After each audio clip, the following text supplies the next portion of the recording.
Hi, Steve. So welcome to podcast. Been looking forward to having a chat with you. Obviously, I know you've been talking to Jane for a bit, really, over email, that kind of thing. So we thought, oh, Steve sounds like a really cool guy. So we'd get him on a podcast, have a chat. And it's something that we're quite keen to start doing, really. I spend a lot of time talking to myself on podcasts. And, from an audience perspective, it's quite nice to bring new people on, have different conversations. And I think as well to get kind of different people's opinions and ideas because we're all kind of in our little kind of zones really where we see the window that we look through and we kind of see things in that way. So reading your profile, I thought, oh, Steve's quite a cool guy, obviously UK based, which is good from a timeline perspective. It means I don't have to stay up until 2 in the morning. So we thought we'd kind of get you on a podcast and just kind of see who you are, what you do, where you are, and just have a general chat really. So do you want to just sort of start by introducing yourself in terms of who you are, where you live, what you do, just the normal kind of introduction things, I guess. Okay, thanks for my name's Steve Razzell. I class myself as a psychic medium. I also do online readings in particular, events, so on, in-person readings, platform demonstrations. My work is UK based, but I do work internationally as well. I work with people all over the world now. My name has started to become spread around places like United States, Europe, and so on. I've been doing it professionally now since 2022, but I've been practicing it since about, I think it was 2013 I started out. And from there onwards and upwards, become who I am, where I am now in life. So I haven't looked back since. I absolutely love what I do. So this is your sort of full-time role, is it now, really? It's So now it is, yeah. was that kind of during COVID then? Was that 2022, the COVID kind of lockdown? Lockdown was what I went, yeah. So I went back into development. I had a bit of a break from probably about 2015, 2016 onwards till 2021, I think it was. You have to have those breaks as well throughout the time. So you go off and do something else. You go off and do a lot, have a lot of life lessons, shall I say? Then you come back into it. I think your mediumship, anything like that, does increase, does develop when you have those sorts of breaks. You know, you can't burn yourself out with this work. It's something that's it's a lifelong lesson. And yeah, so roundabout, people changed, I think, a lot during the COVID period. People started working from home. Things are done more online. Things are done more over social media and over the phone and so on. People don't have to travel that way as well. But it works just as well online as it does over the phone virtually. You would know that anyway, I suppose. But it does since it's become much more popular online since 20 lockdown on onwards. But really, for me, I do a lot of events and so on as well. So I see people in person that way. But I think people have become much more interested in virtual online. I think it's become much more much more what's the word, convenient, so people don't have to travel as well. So it spirit travels. Spirit is always there. There can be multiple places at once as well. They seem to blend with people's auras and people's energies in multiple places. So it's incredible how they work. Yeah, I think the whole lockdown thing actually, as much as that there were the bad sides of COVID and that kind of thing, I think it did because people were trapped at home. People did Yes. find new ways to do things. It was like, okay, I have to be online now. So whatever I'm interested in, and I think for a lot of people there was this breathing space. I know Yeah. we continued obviously to work through the whole COVID thing, but effectively for a lot of people they actually had time off work. They could stop, sit in the garden, listen to birds, connect with nature, and maybe start to, find interest like spirituality and develop Mm. and start Adapt and evolve. to Yeah. find more about what people like ourselves do really. And I think, like you say, the psychic aspect has become more. I guess it's become more interesting really for Mm. people because there are, back in the day, going back a long time, there was Colin Fry and a couple of other people on TV, but really, other than that, there wasn't trying to find someone that could give you a reading or to help you with your life choices and things Mm. was probably quite difficult. Whereas now, Times have changed. Yeah. and Much more. obviously you're doing lots of, so the events that you do, that's obviously in person stuff, I Yeah. guess. All So, across the Hertfordshire, Bedfordshire. But I go as far as Birmingham, Leamington Spa I've been to, London, um, really more or less the southeast of the so UK do, is where we're at. so do you kind of book rooms and then you obviously turn up and give readings and things, or is it part of a group or team, or It's a how? group, it's a team. Usually, I work for several different firms as well. So We're really, yeah, I've met some incredible people as well. Other readers, event organisers, and the people that come in, I read for, and some of them really taught me some very valuable life lessons. I mean, how people can go through life, the grief that they hold, and stay strong and stay positive is really incredible. And that's what I take from that. I really have met some incredible clients. Certainly over the past, well, ever since I started professionally, really. I mean, some of them came through, and also the spirit teaches you a lot as well when they connect. But there's always light at the end of the tunnel, no matter how difficult it gets. There's always something more to life. No matter how deep you get into debt or into, breakups or anything like that, there's always ways around it. We're all meant to learn. It's never going to be easy life for anyone. That's why we're here to experience and to evolve our soul, well, our growth, everything like that will come from that. Yeah, I think it's a good point. I think if I look at my own life, really, some of the worst, darkest times actually turned to be the best lessons. And I probably wouldn't Absolutely. be where I am now and on the path that myself and Jane are really, if we wouldn't have been through some pretty difficult times. So as you say at the time, Certainly. when you're going through, difficulties, troubles and things, it does seem as though you're in that kind of dark place and there's just a dark tunnel, there's no light at the end, and you're thinking, I don't really Yeah, need to be here and do this really. But I think if you can just kind of keep going, and generally, I think someone comes into your path. Again, they people do. like yourself, someone like yourself will kind of go and get a reading with Steve and suddenly get a reading. Granddad pops in, I guess, and says, look, it's all going to come good. You just have to kind of keep going or well, or change something generally. Because I Yes, guess definitely. most of us, well, I assume you kind of find the same thing, but when we have these sorts of problems and sort of difficult experiences, you need to change something in your life to get onto a different path. Would that be your sort of? 100%. And we seem to be going through a bit of a shift currently as well. A lot of energy shifting in the past sort of year or so. I've noticed that with a lot of people. It's current situation in the world and everything like that, how we're learning how to deal with it and everything else. It's always ongoing. And, certainly with the cost of living crisis, certainly with other crises that we're going through. I mean, particularly in Europe, well, anywhere around the world, it's really changing. We just have to learn how to deal with it, learn how to cope with it, because you have to be ready for anything in life.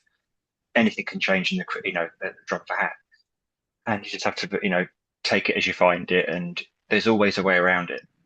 It's just how you deal with it, how you cope with it, Yeah, I and think it goes for everybody. Yeah, I think that's one of the good things, about people like yourself that offer that service. That if you are in a stuck situation or you've got troubles, or it seems like you're in that kind of dark tunnel, sometimes going for a reading, you give the opportunity to spirit to come through and kind of push you in Exactly, a direction or give you advice, or sometimes just let you know they're there, really, which is, I guess, even exactly. as a minimum thing, it's kind of nice to know that there is something kind of holding your hand and taking you to the next step effectively. That's the most important thing about mediumship. It's about detail. It's about proof of survival. So proof that we don't die. There's no such thing. We're eternal. We carry on and we carry on. We come in and out, we reincarnate, and so on. I do also think that there are different, um, what do you call it? The word now, dimensions in spirit as well as there are on Earth. We go through different dimensions. We come in and out, and that's all part of our growth as well, part of our soul's journey. And we come, through the different ethers and everything else, and it's all part of our eternal journey. There's no death, absolutely not. And for those people that have had very difficult lives, particularly, lots of loss, suffering, everything else, there's a reason behind why we go through. We strengthen. There's many people that come into, or we all come in on a purpose, but some people suffer more than others. Those that suffer, there's a reason behind it. And, it's who you meet on the journey. Some people can really suffer horrendously and they never complain. And other people can suffer minimally and all they do is complain. It's fascinating. But it really helped me on my own sort of journey, as I'm sure it's helped you as well.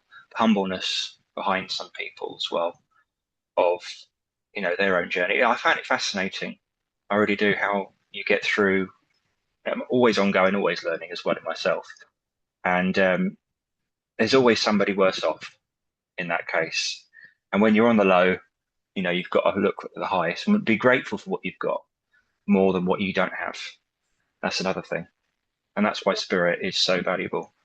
I think it is a mindset thing. You're right. I think it is if you kind of wake up and you're kind of looking, or you're in that kind of dark space, and that's what your day Mhm. is going to be, really. If you wake Yeah, up and you kind of try and be a bit cheerful and look for the positive things, even a nice cup of coffee can be that. I enjoyed that coffee. I'm exactly. grateful for it. It kind of sets your energy into a different place. And I think this is the I think this, from my perspective, this is the thing we don't really get taught when we're younger. We The don't, no. system and the whole education system doesn't really teach you about you're basically building your energy by your Mhm. choices, thoughts, and opinions, and that kind of like locks you into a vibrational frequency, which you then struggle to get out of if you don't change things really and kind of look to move and ascend a bit effectively.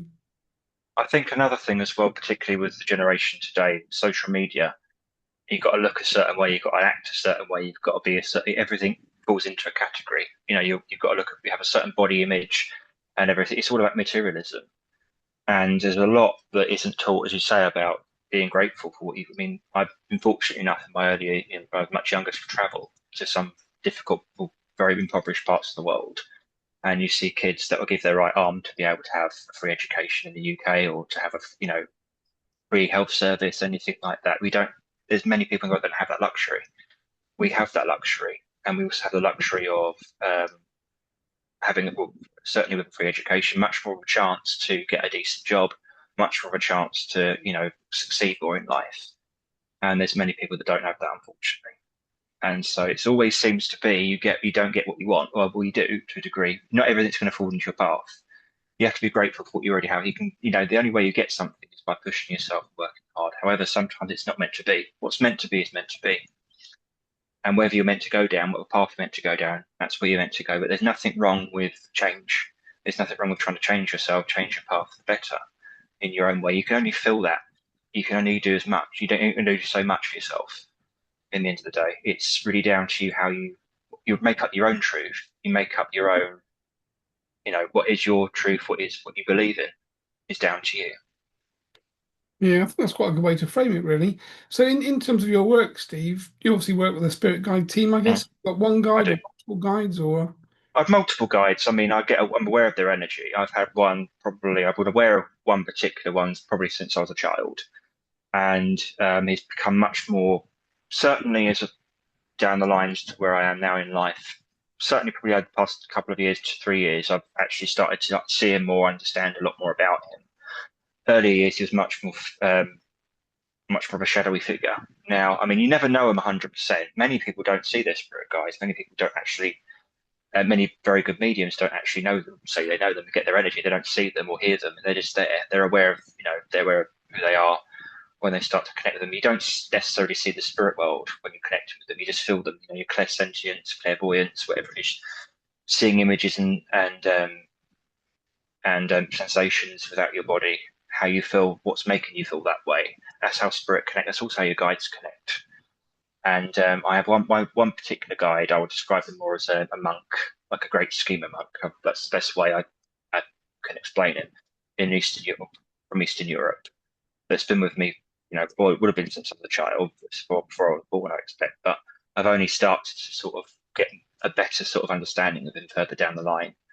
But it's a long journey. Spiritualism, mediumship, healing, anything like that is a life journey. You're never going to get to the very top. It's always about humbleness, comes before anything else, because working with spirit is it's a very sensitive topic. Mediumship is a very sensitive topic. There's no room for ego. There's no room for arrogance at all. You've got to have that modest and understanding mind, because at the end of the day, it's somebody's loved one you're dealing with, it's a client you're dealing with, it's their life, and you have the um, duty of respect, duty of care in order to do it properly. And with my spirit guides, I do have a good relationship with them. Call upon them, talk to them. You get the sense, I always feel around me if they're there. You can feel the energy shifting when you're in. Also, you can feel the energy shifting when you're going into a mediumship reading. You're actually reading for someone when you call their loved ones forward. So it's all about energy and recognizing it and working with it. yeah, that was a good question. Actually, I was going to ask you. So, when you sat with someone just about to do a reading, do you see their kind of loved one come forward, or do you just feel they've arrived, or do they speak to you with telepathy? How do you kind of work and manage that connection? Well, I work with it in the sense I'm a clairsentient, so I feel spirit. I don't necessarily see it. I have seen them. I do use every sense that I have. But my main one is clairsentient, so I sit them within my aura. They come as close to me. I often rock as well when I'm working. That's the energy. That's just how I. It's just what spirit do to me. I don't know how. Um, the method really works for them when they do that. But it's the sense I get when they're around. I can feel them if they're male or they're female, how old they were, how they passed. Say, for example, if someone passed in a um, an accident, for example, if I can get a sense of a collision, or if someone passes with heart attack, I can feel my heart racing. And there's all different ways that they work. And the more that you do it, the more you get used to the energy, the more you'll get, the less you'll get it. The only way you can learn to work professionally is when you throw yourself in the deep end with this work. It's always an ongoing lesson. It's also what happens is you get images in your mind. For example, if you've been watching some show and you've seen a plane crash, for example, or anything like that, or if you've seen somebody with an oxygen mask on, whatever it is, that can be put into your mind. So it gives you an idea of what you're dealing with. And also, members of your family can be put into your mind. For example, if you had a grandmother that was a very strong character, who would be very loud, everything like that. If you're connecting with someone's grandmother that was very much along the same kind of personality, they get put into your mind. So it gives you a reflection of who you're dealing with. There's always spirit work, and the more you do it, as I say, the better you get at it. But that's one of the ways. It's the main way that they work with me. But you've got to really listen. It's not the easiest job, I have to say. Some days it's easier than others. Some connections are easier than others. But the most important thing is that you love what you do. You can't do this work unless you absolutely love it. And that's my opinion on it. But that's really, I think, goes for every medium. You've got to have that. It's almost like you're taking some kind of, it's a vocation, and it's what you're passionate about, what you love to do, and what you're given as a gift as well. Because it is a gift as well, mediumship, but it is also like a muscle. The more that you work at it, the better you get at it. The more older you are, the better you get at it as well, because you've had that life experience. And when you can feel those sorts of energies and what you've seen, as I say, what you've seen throughout your life, what spirit gives you when they're connecting, and the more that you've been through, the more better you'll get at it. Further down the line, the stronger it gets. So for you, Steve, were you kind of spiritual psychic from birth, or did you develop that? Was it like an interest that you then, went to meditation groups, developed and kind of moved yourself? How did you kind of develop to the point that you are now, really? Well, I think when we're all born with the ability, there's nobody. I mean, it's like playing the piano. The more you do it, the better you get it. Some people are much more born gifted within that field. I think I was born more gifted in the mediumship field. I mean, I was always aware of spirit from a child. I talked to them, I'd feel them. I mean, only as I got older did I realize what it actually was, because it's not like watching like the film Sixth Sense, for example, when you're seeing people walking into the room. It's done with sensations. I mean, I did see spirit as a child on a few occasions when I saw people. It's very, very occasionally does it happen to me now, but it has a few times when I've been to give demonstrations and such. I've seen people walking into the room. You get a sensation of spirit around. Also, particularly when you're a sensitive child, a sensitive person in general, you are aware much more sensitive you are, more prone you are to spirit, because that's how they connect, that's how they communicate. So I certainly would say from an early age, but it was more of an interest of mine than anything else. When I was always interested in the paranormal, or what was after life after death, and certainly was like Colin Fry, Tony Stockwell, the earlier mediums, and John Edwards, all those sorts of mediums. It was Sixth Sense, I think, with Colin Fry, and I can't remember the one with John Edward, but Crossing Over, I think it was. Those shows were on in the early noughties, and I was only very young at the time. So my mum was always into it, and various members of my family. So that really drew me into it. But other than that, I mean, it's more of an interest that I had. And then when I was about the age of, I think I was 15, 14, 15, my mum took me in to see a medium with her and her in London. And she said to me, in the future, you're going to do this work, you're going to become a medium, you're not going to look back. And I'd never had any interest in it at all in that sense at the time. I didn't have any idea that that's actually what I'll be doing, or didn't have any idea that you had to, start in a development circle and build. I think you're just born with a gift. You can just do it like that, but it doesn't. It's a process, and the more people learn about that process, I think the better it will get. More understanding of mediumship people will get, and it's nothing to fear either. There's no fear in spirit communication when you're working, as long as you're working with the higher beings. What I mean by that is it's law of attraction. So you put out good, you'll connect with good spirit. If you connect with bad spirit, I mean, they can't harm you, but there are negative energies and so on in spirit world. But they just, when they were in their spirit side, I mean, you work with your spirit guides and everything like that to give you protection. But you have that's it's your aura, it's your ability and everything else. And if you ask them to step back, then they will. It's all about control. You have control the full time of if you want spirit there or not. You can't control who comes through there. However, they choose to come through. If you go to a medium and you decide you want to hear from your mum, your granddad could come through, or your next door neighbour could come through. They come through when they're ready. They connect when they're ready. I don't connect with them; they connect with me. It's what I would say. Yeah, perfect. I think that's what. So, in terms of framing it, so did you do meditation, those sorts of things to try and get that connection, or Well, I do when every reading that I give, I always spend about an hour of my time um, getting ready. So I meditate. What I do is I open my chakras. I just call on my spirit. I don't go into full body meditation. I just call my spirit team in to give me the energy and so on. And before the client comes on the team, I always make my notes. I ask the spirit to come forward, and straight away I start to feel someone coming in. I write down who I feel I've got with me. Because I see things very quickly. Mediumship is a very sort of quick process. Spirit connects in a much faster vibration. Spirit world is a much faster vibration to what we're in. It's probably 200 times the speed of what we're in. And they have to lower their frequency, and I have to heighten my sensitivity so we can connect. And when you start to feel spirit and see spirit in your mind, and as you start to feel them within your auric field, I then start to write down who I feel I've got with me. Then when the client comes on the screen, I can go straight into the reading, and I can have multiple people. I've got two boards that I work with next to me, and I just write down, because I can sometimes get through five people before the client comes on the screen, and you just have um, your notes and everything like that. And then also, as you start to work, other people come through, and you start to work with their personalities and so on. It's as you start to talk to the client, the spirit gets much stronger, and they open up a lot more to you. And you have to go by how you're feeling. Sometimes you wake up in the morning and you feel a bit down, or you're having a bit of a bad day, and sometimes someone can say something to you, you're outside, if upset you, whatever it is. That does relay with a lot of the spirit as well. Sometimes when you're having a bad day, it's the lead up to the reading, who's going to come through. And sometimes people come through that weren't very nice, as I mentioned. Sometimes people can come through that are fantastic in life, and so on. And that's why you have to listen to how you're feeling in yourself, because that's how your guides also influence you as to what day you're going to have, who's going to come through. Some days you get more mum days, some days you get more dad days, or it can vary. You can get younger people days where more people connect that were younger, sort of teenagers or people that passed tragically, or people that passed with certain ailments.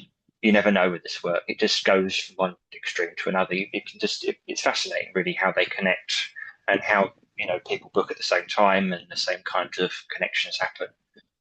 what would you say, Steve? Is the main reason spirit are trying to connect? Is it because there's unsaid things? People have died in accidents and never got to say they love their loved ones, or what? With your kind of experience, what's that kind of? Okay, this is another one of those. Basically, someone that's trying to push through from the other side to get a message back in. There is that to it. I mean, a lot of the time it's down to proof that they haven't passed, proof that they're still around. Also, anything they can't tell you what spirit can't tell you what to do. They can only advise you. I mean, they're not there to pass judgment upon you, or there to say you can't do this, you can't do that. I mean, you've got to make up your own life. They often do come through to give evidence, or let's say evidence cyber, but also guidance in life. So if you're thinking about marrying so and so, you're thinking about buying this house, doing this, doing that, they can advise you on it. And I'm also a tarot reader as well, so I use the tarot um, when I want to go into a deeper connection, deeper question, or if I want to ask me a question, or if I'm looking at just for over a certain subject that I can't quite always get the answer to in my mind, I use the tarot card. I use the Druid Craft Tarot. But main reason why spirit comes through, it's down to love. And it's down to, sometimes they've said things in life that they didn't mean. A lot of the time, they do come through to apologize or to try and put things right or to try and make ends meet. Oh, they weren't. So you do get some stubborn people. We're all stubborn to a degree. All this, we all say, but this is the thing, we all say things we don't mean. We all say things that we shouldn't say. We all do things we shouldn't do. We don't always realize at the time that it offends people or affects people, the loved one, in your family, outside of your family.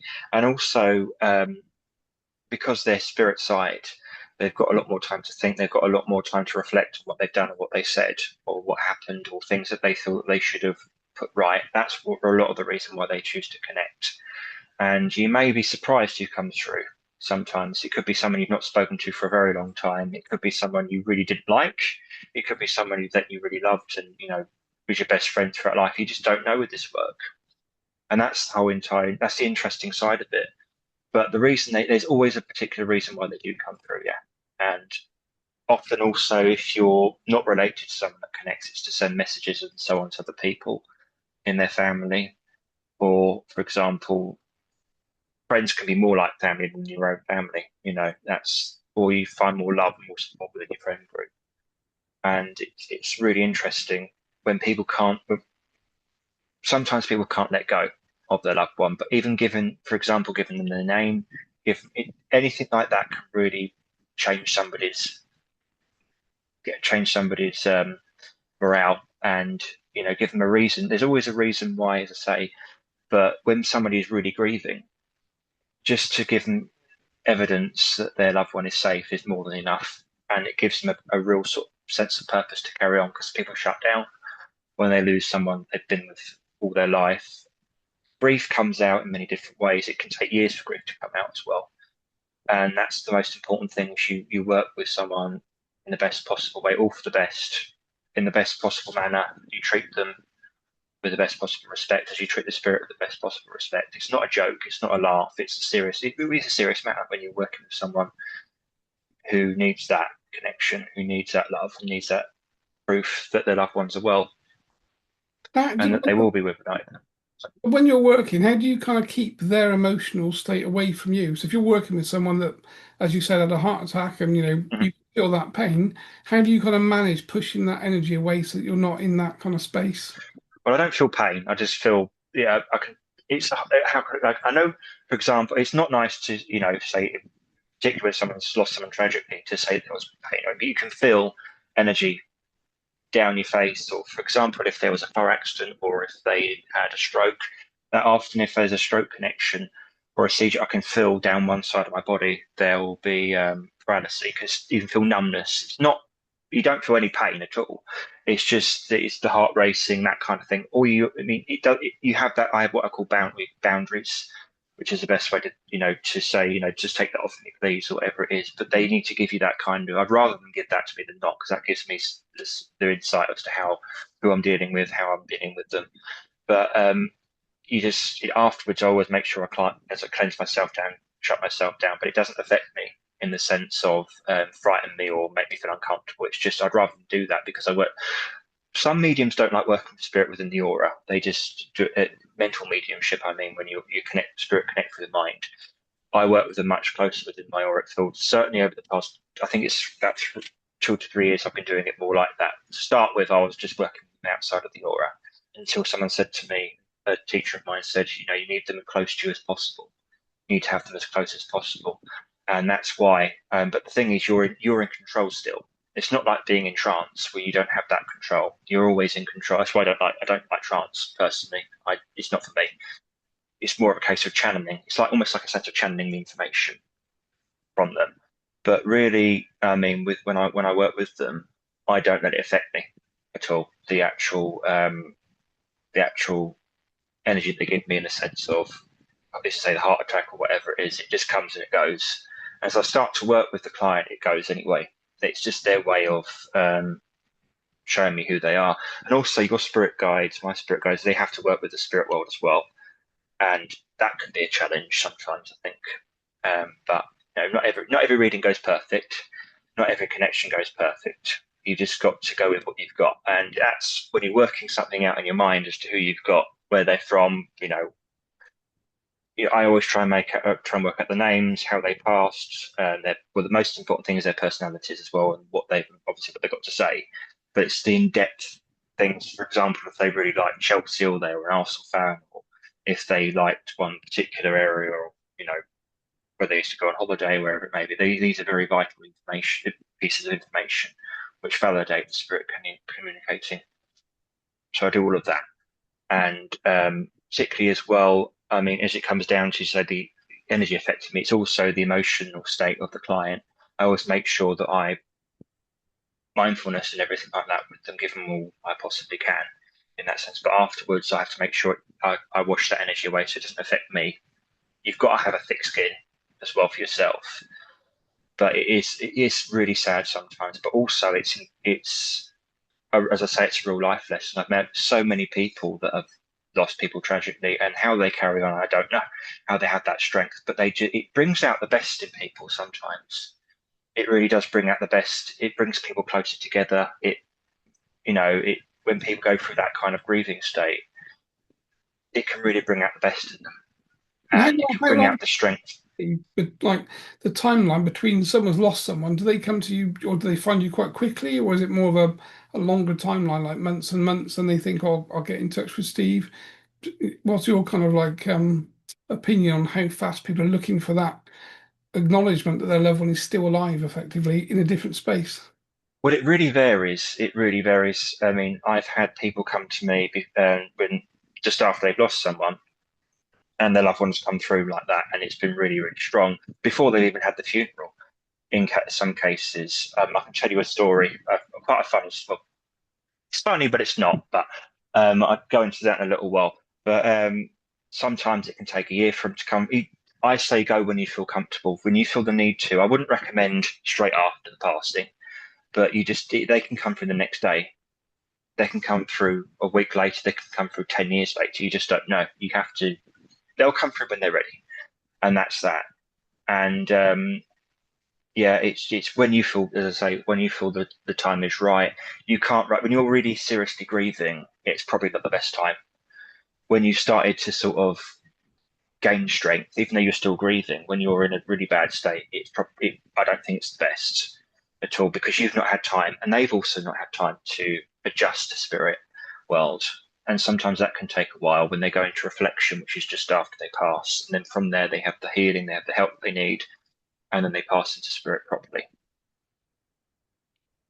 Yeah, I think that's quite a good way to say it, really, isn't it? Everyone's kind of intuitively guided, I guess, to when it's time for a reading, effectively, which is, quite a nice way to see it, that spirit are kind of going to give you the nudge when and if the time's right, I guess. So I got a bit sunburnt on my nose, so I'm a bit itchy. I just keep scratching my nose. You've been out in the So it's sun. just gone into yeah. I don't sit in the sun or go out very often, but I did go out earlier on. I've now got a heat rash or been burnt on my nose, so I'm starting to itch like mad. I It's was really going to say we annoying, but can't there you see are. it. It doesn't show on Yeah, the kind that's of fine. screen at all. I'm scratching like mad now. But yeah, it's whenever you feel the time is right. And I'll tell you a story. This was a couple of years ago. This happened to me. It was in this room, and there's a young. I can't remember the name. I won't use the name anyway. But it was a young girl who just lost her dad, and he was a really strong character. I mean, like the life and soul of the party. And he came through straight away. And before I'd even set myself up, I knew he was standing behind me. And I was talking about him, and next to me there's a couple of cupboards next to me, and they were opening and shutting. And Right. I showed her. She was a bit shocked, but they were banging. He was banging on the. It's very rare that happens, but he just got the energy for it. He just got the strength for it. And she said that's exactly what he would have done. He was a wind-up merchant. He would just do anything to wind anybody up. And he was sort of nudging me as well as I could feel an elbow in my back, that kind of thing as well. But he was really lively. And even that, I think I managed to get his name as well.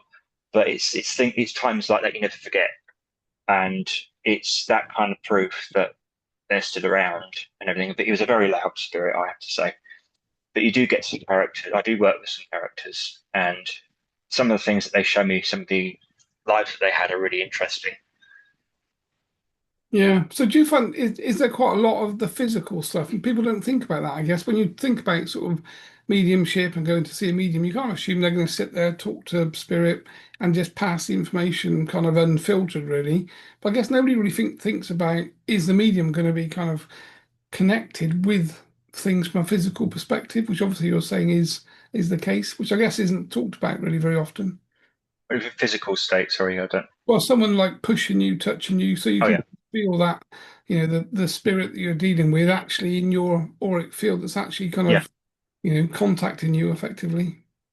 I've had cats jump on my feet, everything. I can feel, yeah, and at one time, this is another one, because I always tune in before, as I say, I go quiet for a bit, and I could feel a foot kicking me in the side. I got jolted, and I could feel someone, it was kick me, and I knew it was a man, and this guy come on, the client come on the screen, and it was a young man, and his dad had passed. And I said, I know I've got your dad with me. And I said, he's just kicked me in the side. He said every single morning he used to kick him to get him out of bed. He wasn't particularly very nice to him. He just said every morning he used to kick me. Yeah, right. And that was it. Uh, So that was like that's one of his thing, his, basically. yeah, that was his thing. Yeah, Yeah. yeah, yeah. That's very But interesting. Actually, it's they're quite a in, story. yeah, they're incredible, some of the things that they do. They still can do. I remember this is another one. I mean, they can use technology. They say flicker lights, but they also play with my phone. I've got my phone next to me. One day, I think I've spoken about this before. I had a lady client on, and as I'm talking to her, dad came through, and her dad was American. Um, I was talking about America, and my phone, Siri went off on my phone, and I don't know how it done it. I really don't know how it changed the settings or whatever. But in three times in an American accent, when I'm sorry, I'm sorry, I'm sorry. Wow. And I said to her, I don't quite know how to explain this. And she went, no, I can understand it. I said, she could hear it as well. I mean, it's not in set into an American accent at all, but it went off three times. And I don't know how it changed the settings or anything like that. But they do. It's incredible. Well, I guess that sort of brings us into the paranormal side of Mhm. things, isn't it, really, which, we're both kind of mediumistic and spiritual in that way, but obviously the paranormal is a different area altogether, I guess, isn't it, It's a really? different, yeah.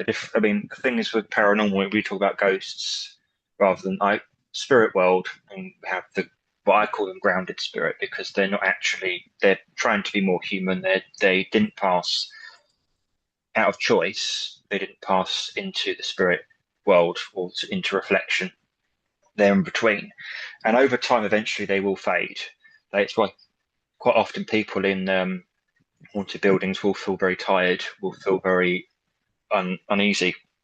That's because spirit do they feed off your when grounded spirit goes, they tend to feed off of your energy to keep themselves alive, to keep themselves going. That's why things start to move and it's like attention seeking, but they need your energy to keep going. They're stuck in a time sort of zone. And they're hard, they're not harmful as such, I wouldn't say that, but there is other things that I don't really deal with as such. But I in the paranormal side of it, I mean, you deal more with curses and witchcraft. I don't really go down that field, but there have been times where I've been uncomfortable in haunted locations and things. I think there's more to it than just ghosts, for example. But I've had few experiences, so I do a lot of paranormal investigations as well. Most of the time, it's absolutely fine. You have Is that with a team, Steve, or is that on your own? How do you kind of do I, that? I work on my own. Yeah, I don't go in a team. But I've been to quite a few people's houses where there's been quite a lot of activity, and a lot of the time it's harmless activity. Sometimes they can be quite abrupt, to put it mildly. Um, I was at somebody's flat a few months ago, and a young man had passed. Sadly, he'd taken his own life in the flat, and he was still there. His spirit was still there. But I managed to get him to cross over finally. But he was quite troubled. He went over quite peacefully, actually. He didn't really put up much an objection to it. But they can affect people as well, particularly if they have negative vibes to them, and that can affect you. I don't think necessarily they always mean to, but they're quite protective of their surroundings, and that's what that's down to. But I mean,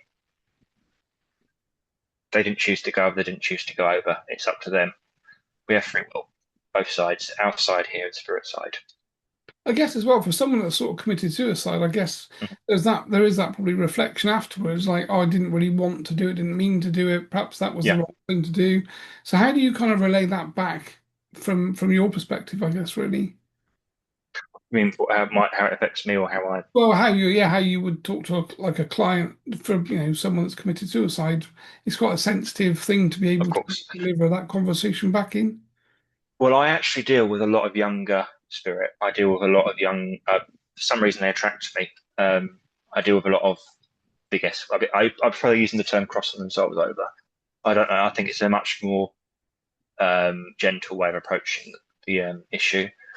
And I mean, we never know what goes on inside someone's head to do that. It's horrendous, and it leaves the family shattered completely. Which sometimes I don't ever think it will be re reordered, or you don't get over you don't get over that at all. But I mean, I always approach it with the most mindful way. I mean, I had a lovely client recently, a lady client, and her daughter sadly had done it. And I mean, she was so strong, you wouldn't believe it. But her daughter sadly had mental health issues throughout her life, and it wasn't unexpected, but it happened. She had ups and downs all throughout her life, and I mean, she had passed thankfully into spirit, and she was having all the help that she needs. But the thing is, they have the help on that side, but it's never the right thing to do. It's never, and they do regret it a lot of the time. They see what they've left behind, they see the damage that's been done, and they do regret it a lot. And so very sadly, I mean, it's on the increase. I've noticed that a lot more with younger people, um, and it's horrendous. It really is. But a lot of the time, they come through to prove that they're fine, they're well, and everything like that. Sometimes to apologise for what they've done, but the main thing is they realise that main thing is they've had that connection, as I say.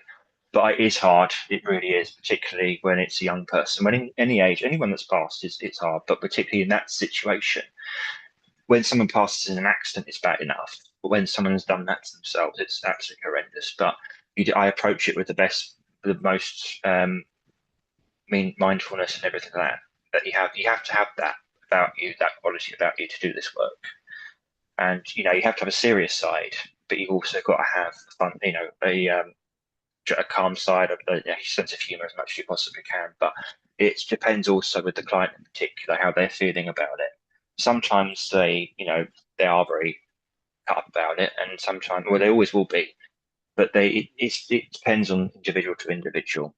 But it's customer service, it's experience behind it, and every single reading has to be left in a positive. There's always a positive in every situation, every given situation, no matter how hard it is.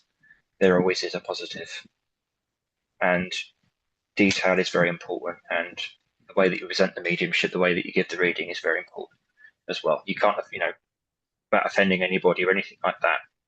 You assess the situation as you would anything, I suppose, in any situation which is bad. Yeah, I guess that's the thing as well. When you're doing the sort of work you're doing, obviously you're in direct contact with the client, effectively talking to them over Zoom or in person. So you've got all of the other overlays, haven't you? You've got like religious overlays and cultural Yes. and ethnicity. There's so many factors these days that kind of come into dealing with people. In the old world, it kind of was probably a lot easier, whereas now there's all the gender conversations and all that other um, aspect to kind of take into account that is quite difficult, really. So Hmm. backing up on the kind of suicide conversations, obviously we also see quite a lot of people contacting us, where friends and family or children have done that type of thing. But so obviously we're looking at it from a kind of different space, I guess. So what we tend to see is attachments that are driving that behavior. So do you ever Yeah, come across that at all in your kind of experience? I have had. I have met people that carry a lot of baggage. For example, I mean, I don't necessarily know if it's been given. I mean, I can't as pass judgment if they've been dealing with black magic or anything like that. But I have had. I've seen some quite disturbing things attached to people or around people. I had. It was a reading I gave quite a long time ago, and no names really. I'm not going to mention anybody's name, but there was a client I had that something wasn't right. To put it, something about the whole reading about her as a person there was something that wasn't right. And as I started to read for her, it wasn't well when I was living here, it was when I was living in South London. Um, the doorway next to me, there was a shadow figure, and it was very, very tall, and it was like a hooded type figure. And it walked from the doorway all around the room. The whole room went black. And as I'm talking to this lady on the phone, she was laughing at me, hysterically laughing at me. And this thing walked around the room, and I said to her, I've got to end the reading. And she went, Yeah, you have. And to cut a long story short, I ended the reading. But this shadow figure, it went. I managed to get it out. But there was something, I don't know whether she was trying to put bad energy on me or what it was, but something about it in the beginning wasn't right. And she just kept laughing at me and hysterically laughing at me. It was really not pleasant at Sort of all. behavior.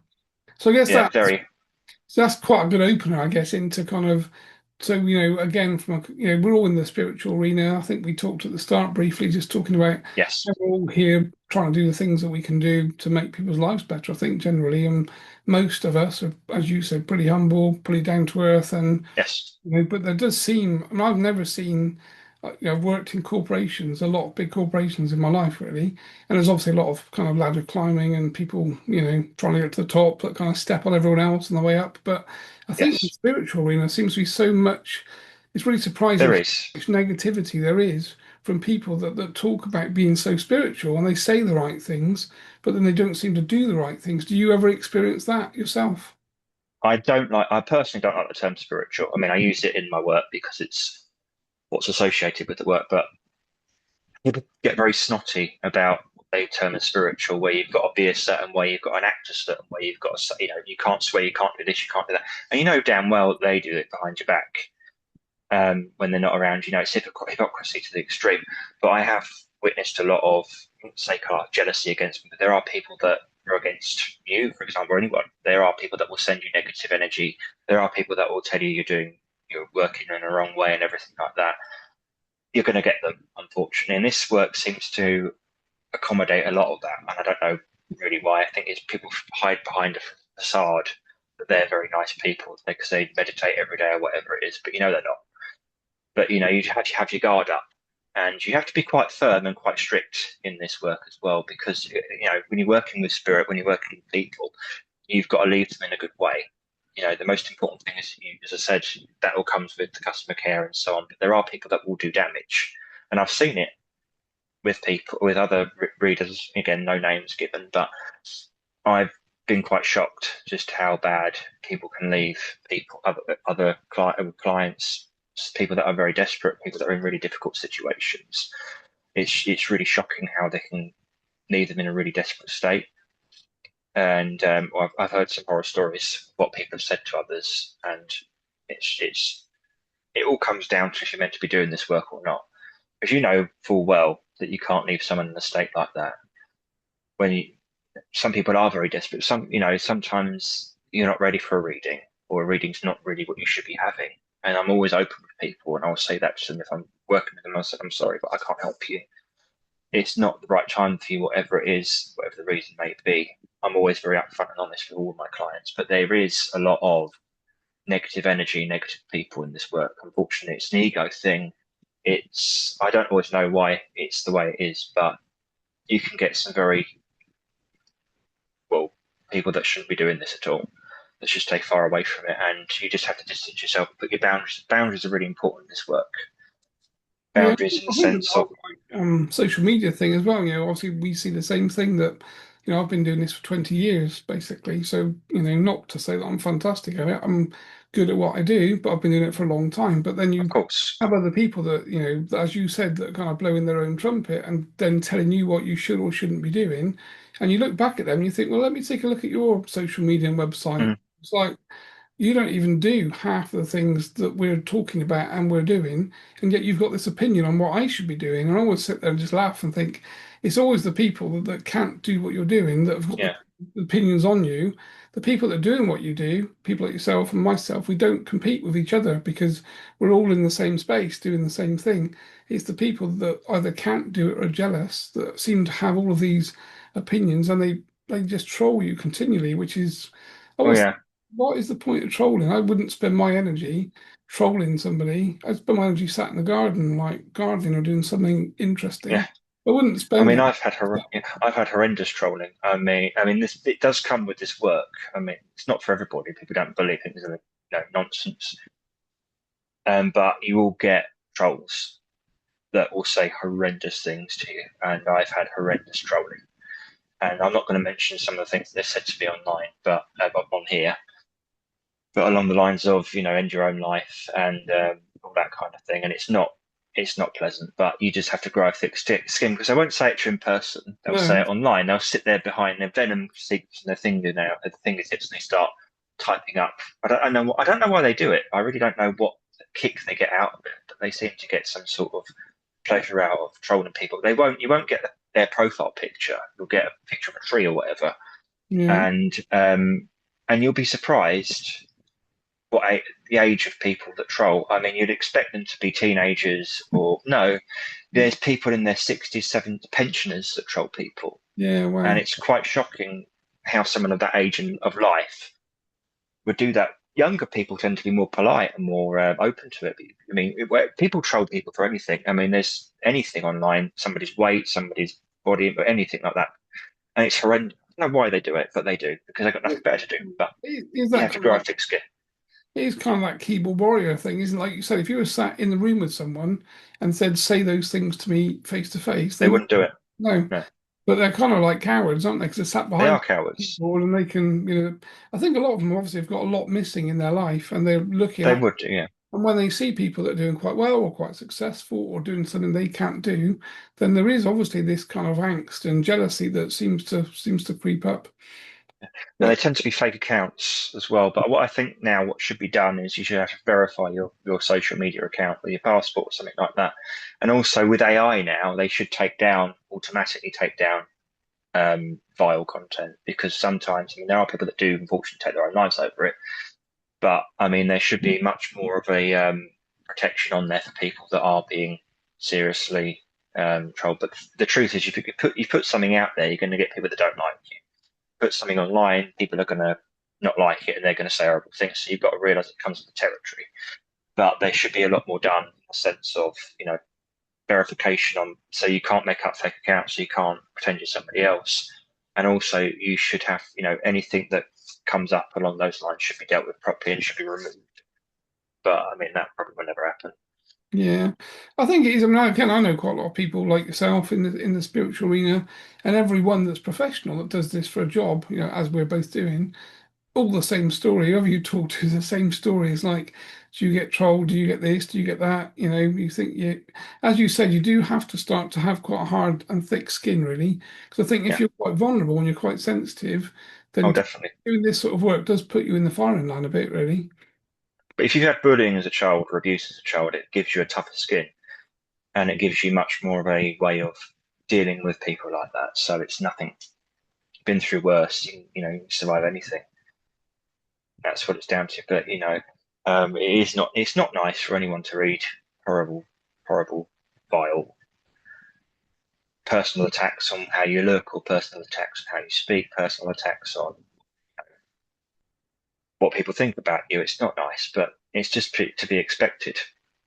Yeah, I was just And basically a reflection of them. They're just reflecting well, themselves yeah, back to they themselves. are, Things. and it does come back on them as well. What goes around comes around. But you can't be happy if you're going to start doing that to someone. You can't be a happy person. You must be very insecure, but that's up to them. Yeah, I think that's quite a good way to frame it, really. Okay, Steve, I think from my perspective, I think we've done about an hour or something, so it's been a good chat. Do you want to just sort of tell us about how people can book appointments with you when you've got events coming up? Just give Sure. kind of your resume, really. Yeah, of course. So I've got a website, www.steverazell.com. The best way to book with me is on my website. I've got a booking system there. You can find me I've got my social media accounts as well. My name's very rare, so I do come up quite often. But I do I'm a lot of events. You want to see me in person. I do also do psychic parties, so I go around to people's houses. Also, paranormal investigations, as I mentioned.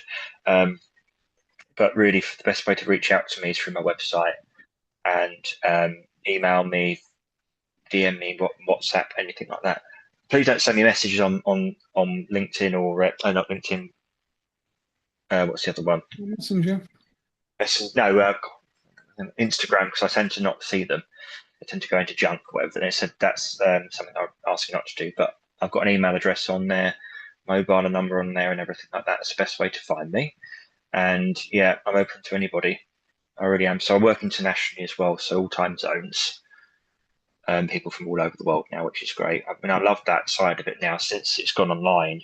You meet people from all over the world, in America, in Canada, Australia, New Zealand, all over Europe.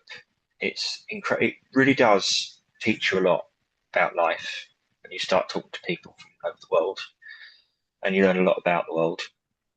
Yeah, I think it's quite a good way to frame it, Steve. It makes the world a smaller place, doesn't it? When we can have It these does. conversations with someone in Australia or in America and stuff, and you're kind of connecting to people that you would never otherwise ever see because No, you're never going to deal with them in person in the work that you do. But to be able to do it over Zoom, and like you said, spiritual and psychic work is, there are no boundaries from a physicality perspective. So no. everything is doable from a remote perspective, really. And I think it kind of works better because Yes, again, of course. people are in their own. If someone's sat in their own house, in their study or in their lounge, and they're having a reading from you, they're comfortable in their own surroundings. Whereas when they come to you, probably it's a little bit more uncomfortable when you're sat in somebody else's office or Of their course. space. I That's think that, that's the other side. Is the comfort of your own home. You don't have. I mean, and also it's very expensive to travel, and the comfort of your own home is the best place to be. And you can feel. Also, you're out of your comfort zone when you travel around and everything like that. It probably doesn't feel right, but you feel where you feel comfortable. That's the best place, and that's when the readings work perfect.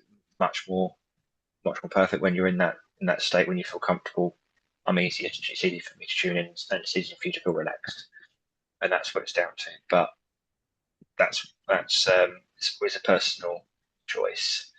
But definitely feel free to reach out to me if you need a reading or anything. And yeah, I love to speak to everybody. perfect. And it's probably a good point to end it. Thanks, Steve. It's been a great chat. I've enjoyed it as well and learned some things Me myself, too. which is always good.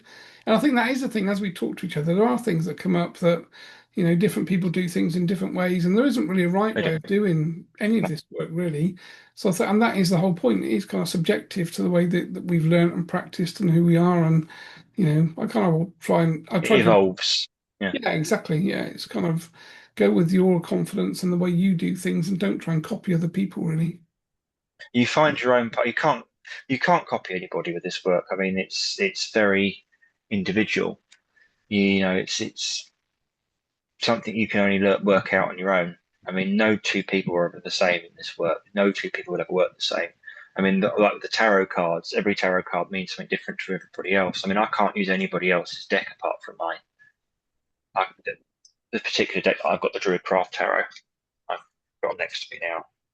There's no other deck that I can use other than this one. I've had this. This is my original one I've had since I started out, and it's the only one I can relate to. I can't. I've tried other card decks. I've tried um, other spreads that people have said to me to try.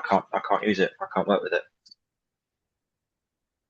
Yeah, it's kind of what works for your, well, with you and for your energy, I guess, isn't it? That's the thing, really. Yeah, I can never use anybody else's methods at all. You have to go by what you feel comfortable with, and that's the journey. Mediumship is a hard thing to learn. It's a hard thing to teach, rather, because everyone's individual and everyone learns in their own sort of way. So it's something that, it's an ongoing process. As I say, it's always going to be evolving. You're always going to be evolving from that. Working with it, working with particular clients and so on. It's an ongoing process and it's eternal. Perfect. Okay, Steve. Well, I think we'll round it up there. Thanks very much for the Thank you very much. enjoyed it. Hopefully you Thank, too. And no doubt we'll catch up again at some point soon. thank you. Thanks for listening as well. Whoever's listening. Perfect. And just remind us of your website. Was it Steve Razzell? Razzell.com. www.steverazell.com. Would you put One link word. it in the underneath? Yeah, Okay, perfect. brilliant. Thank you very much. All right, mate. You take care. I'll catch you again. You too, and everyone else. Thank you. Cheers, Steve. Bye bye. Bye bye.